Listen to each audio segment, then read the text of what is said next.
Сергей Александрович Есенин. Поэма «Метель».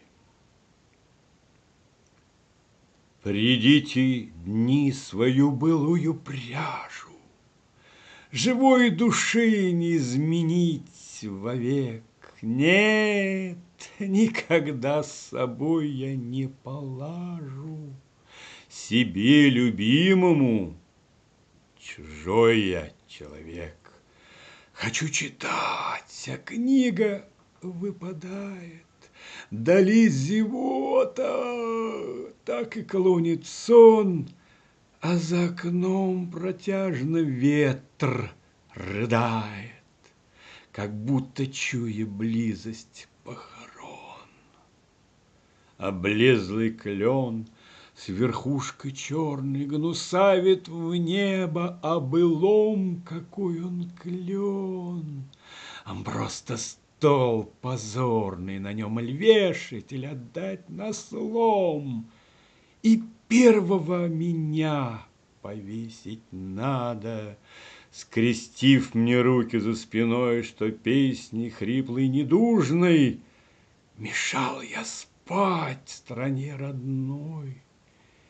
Я не люблю распевы петуха и говорю, что если был я в силе, то всем бы петухам я выдрал потроха, чтобы они ночми не голосили.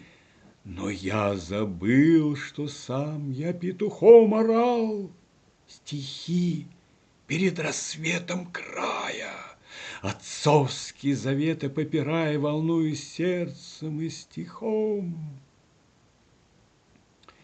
Визжит метель, как будто бы кабан, которого зарезать собрались. Холодный ледяной туман, не разберешь, где явь, где близь. Луну, наверное, собаки съели, ее давно на небе не видать. Выдергивая нитку из кудели, с веретеном ведет беседу мать. Оглохший кот внимает той беседе, с лежанки свесив важную голову.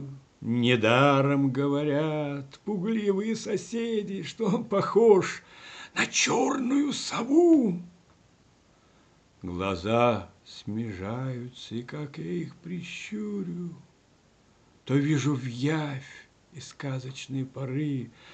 Кот лапой мне показывает дулю, а мать, как ведьма, с Киевской горы. Не знаю, болен я или не болен, но только мысли бродят не впопад, в ушах далекий стук лопат с рыданием дальних колоколен.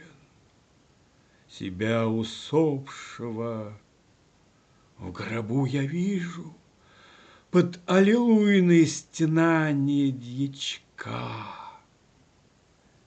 Я веки самому себе спускаю ниже, кладя на них два медных пятачка.